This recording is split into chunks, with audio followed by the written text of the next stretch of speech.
this week's episode. I'm Paula Williams.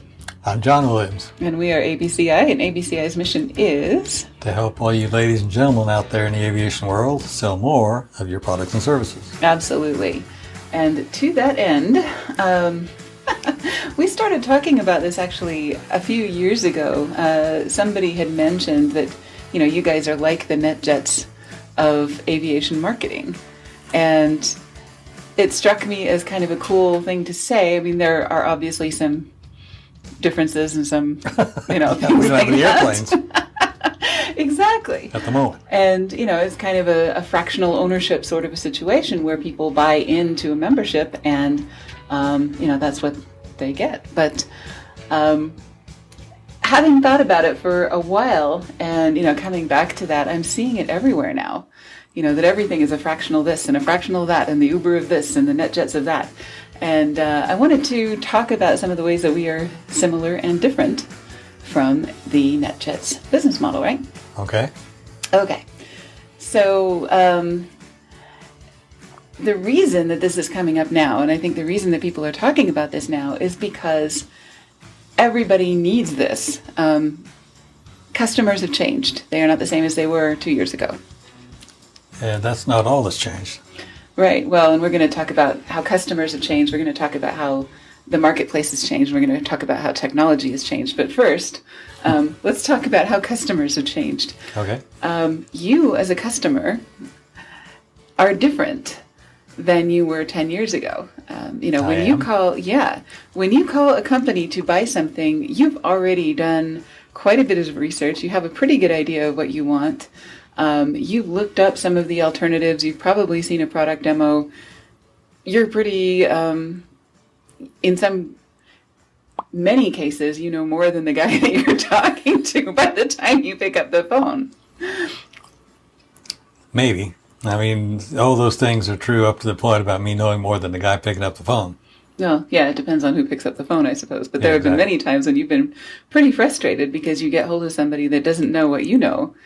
Because you've done your homework and they haven't on this particular product. And it's their product. They ought to know more. Right, exactly. So customers are different. By the time they call your office, they usually have a pretty good idea of what they want and, who all the alternatives are and how much they're willing to pay and, all of those kinds of things. And the reason that they are that way is because there's so much good information on the web and bad information, but still, most folks have that stuff on the web and people expect it now.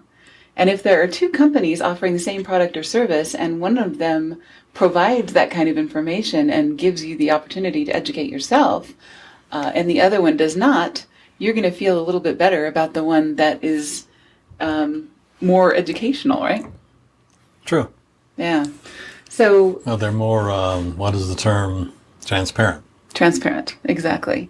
And customers expect that kind of transparency now. It used to be that companies could kind of hide behind their four walls and do their magical thing, and their salespeople would just call on people and sell it in the absence of other information because people were too busy to do the research. But I think if there anything that good came from the whole coronavirus thing, it is that companies have come to the conclusion that people want to be more self-serve, self-sufficient, self-educated, and so on, right? Yeah, we should talk about how the requirements to be a good salesperson have evolved. Mm-hmm. You want to talk about that now, or is that a whole nother podcast? Oh, I think it's another podcast. Okay, cool. We'll put that on the list. If you have a great idea for something you'd love to hear us talk about, let us know, because that's where we get a lot of our good ideas. But anyway, customers are used to looking things up. They would have starved to death more than a year ago if they weren't tech savvy. People, especially in the aviation space, are very empowered to do the needful to bring themselves up to speed, for any major purchase. And also they're more careful about their purchases because cash is king. They want to maintain their cash. They want to maintain their flexibility and all of those other things and make purchases more carefully than they did maybe 2 or 3 years ago. Anything else that's different about people over the last few years that you've noticed? Customers? Probably a lot, but Mm-hmm. you know, More demanding and also more vocal when things go wrong. yep. So, If you sell something to them that doesn't perform as expected, mm-hmm. you're going to get some kickback. Mm-hmm. And it used As you to, should, actually. oh yeah, absolutely. I mean, it used to be if you bought something that was a lemon, you were embarrassed by that and you didn't want to tell anybody. But nowadays, the trend is kind of the opposite direction. If you buy something, you don't want anybody else in your circle to have the same experience. So you'll tell everybody, and you might even post a review online saying, don't do business with this company because I had a terrible experience. So, that's all things that I think have evolved over the last couple of years. Mm-hmm. Anything else? Probably. Probably. You'll think of it after we move on. Yeah, exactly. Okay. Fantastic. So what's changed about the marketplace? Oh, tons of stuff. Mm-hmm. You can't buy an airplane anymore.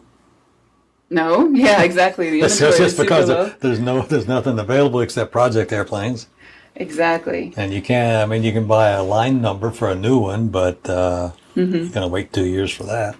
Right. And, because customers have changed, your competitors have also changed to accommodate them, so there's a lot more competition online. It used to be maybe 5 or 10 years ago that you could build your own website. In fact, you did for a company that you worked for in good old HTML. Line by line. Exactly. And, a lot of people did this. Companies built their own website, or they had an intern or a flight school student or somebody like that build a website for them. And it was good enough because hardly anybody had websites. So just the fact that you're on the internet is cool enough. And if people are looking for a flight school in Des Moines, Iowa, and that one happened to be the one that had a website, it didn't matter that the website was built by a high school student. It really just didn't matter because there was nothing else to compete with. Well, when I did it line by line, high school students didn't have a clue. That's true. So that wasn't going to happen. Right. But the fact remains that it was possible to build a competitive website without a lot of expertise. Oh, absolutely. And since I was doing it in my spare time for the company, I did. Actually, that website lasted them for about 3.5 years before they upgraded it. Right. Another thing that's happened with the marketplace is that it used to be a more local marketplace. You were competing against the people in your town or at your airport or in your arena. But as people have become more mobile, last year is the exception, but in general, people have become a lot more mobile. So, people are willing to travel across the country or across the world for products and services and training and other things. Not only can you not buy airplanes except project airplanes, if you buy project airplanes, the avionics shops are 6 to 8 months behind. Mm-hmm. And finding large components, you got the same problem again. Mm-hmm. I mean, right now it's getting difficult to find tires for an 400 XP, a beach jet, basically. Wow. So people are searching farther and wider. If they find some in South America, they'll ship them. Yeah, and they'll pay the shipping rather than. And it takes time because there's no trucks available in this country. But they will ultimately get it. Then they'll have an oversupply. I mean, it's self-correcting, but it's going to take a while. We're in the middle of it right now. Right, and it's become a global thing. So if you can't find what you're looking for locally, everybody's become a lot more versed in how to search the internet for products and services that they need, and a lot more comfortable with buying things from overseas when maybe they weren't before. Yep. Okay. Maybe if they're not comfortable, take a chance. And they may or may not be comfortable, but they do it. As an example, I have a custom Harley that's 20 plus years old. Mm-hmm. It is a beautiful 19 years old. Harley. But I noticed, because I've got, what are they? Chrome fuel lines. No, the oil lines are, what do they call it? Stainless steel. Braided stainless steel lines. Uh-huh. And one of them started not leaking, but misting a little bit and dirt gathering on it. So, it's time to replace it. Our data says we can't get them anymore. Aftermarket, all the aftermarket shops said you can't get them anymore. And you went everywhere in town. As a matter of fact, I actually talked to some guys who would build one for me at a shop downtown that makes those sorts of things. And then I decided to get on the internet and look myself, and I found a new in-the-box correct part number From Harley, but it was on eBay, and it was from Sofia, Bulgaria. The price was right. I said, yeah, what the hell. I may lose my $100, but what the heck. So I paid him, and a month later it showed up. At the doorstep, the brand new in-the-box Harley part. And I took it down to Harley and said, yep, this is it. Yep. Took the long way around the world to get here, but there it is, right? Yeah, so you can get it because, after 10 years for cars, I don't know what it is for airplanes. I think airplanes, it's just whenever they decide to stop supporting them. And even then, there are custom shops that will build parts for you.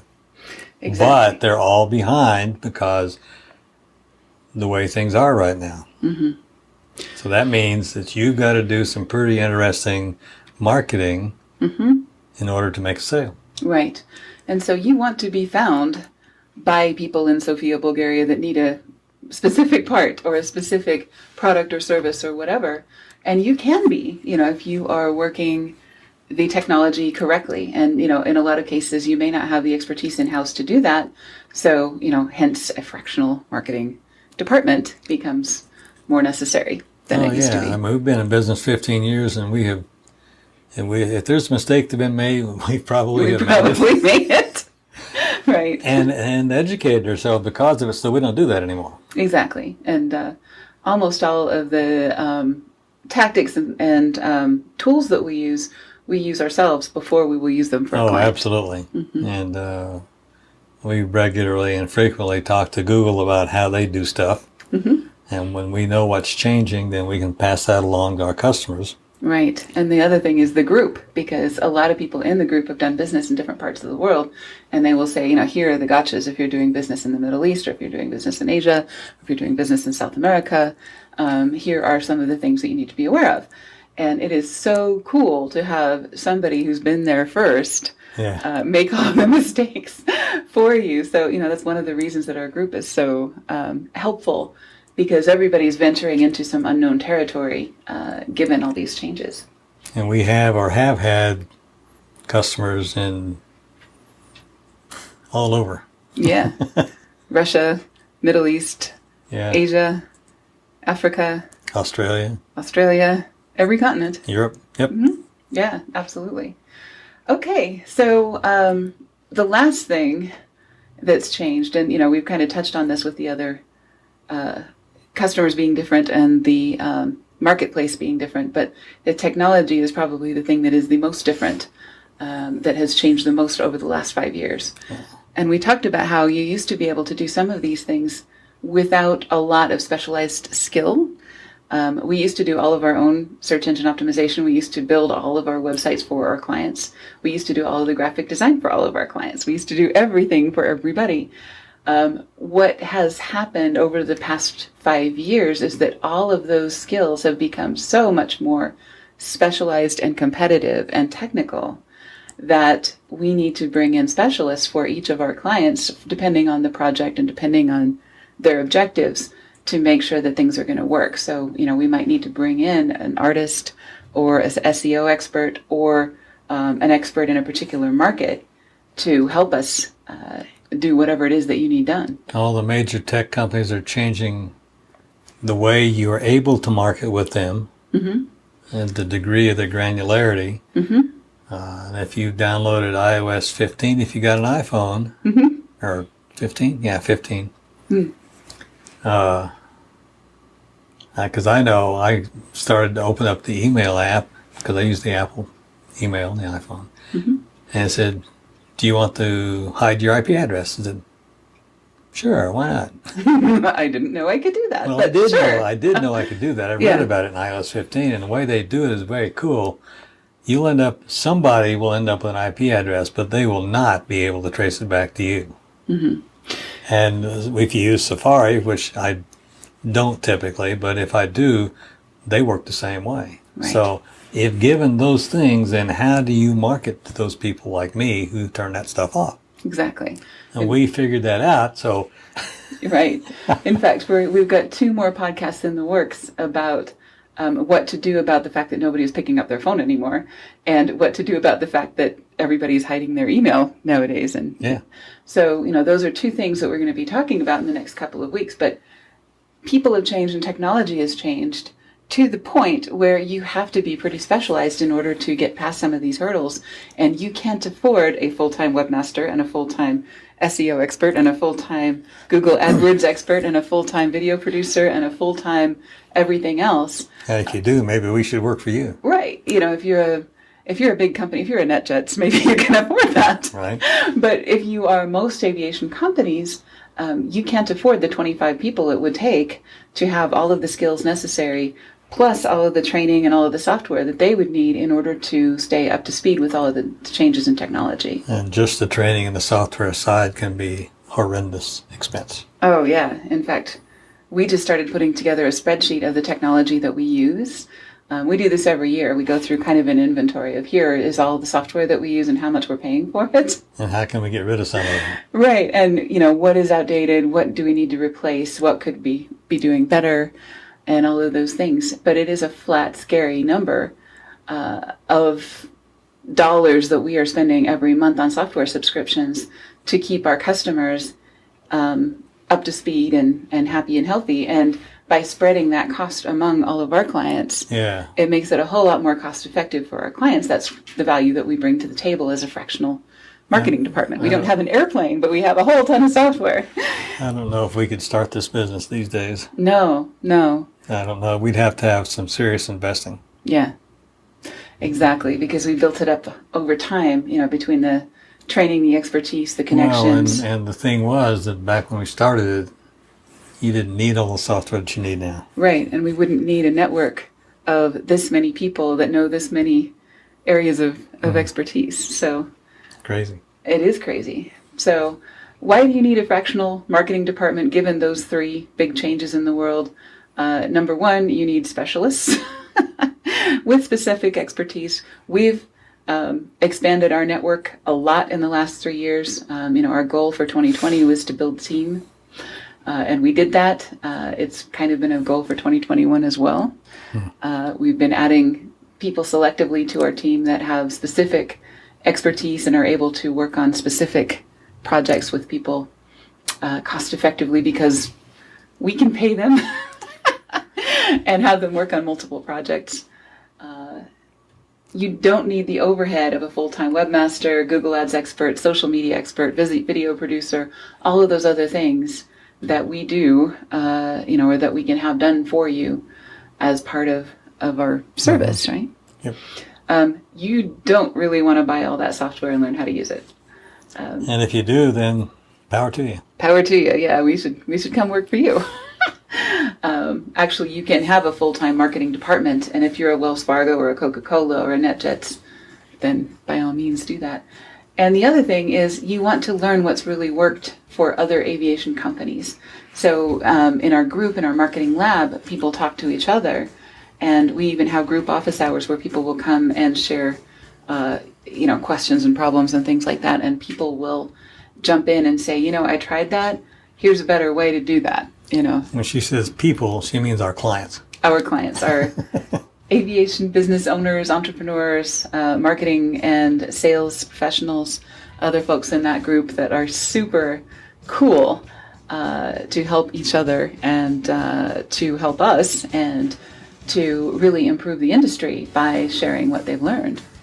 So, exactly. Yeah, and we haven't gotten together like this in a long time because of COVID and everything else. But we do get together in our Facebook group, and we are going to have a breakfast in the BAA. Yes, we are. So, we will finally get together with folks, and we don't always get everybody in the same room, but there is no substitute for good people. Good people really help make the world go round, and that's what really makes the industry work as well. So, that's probably the very best thing about having a fractional marketing department, is that you get to share us with other people who are doing the same thing and have had the same problems and, have run into the same roadblocks and are having the same frustrations. Yep. And get through it, right? Mm-hmm. All right. Cool. So have a great week, and we'll see you next time. Stay safe and healthy. We'll see you later.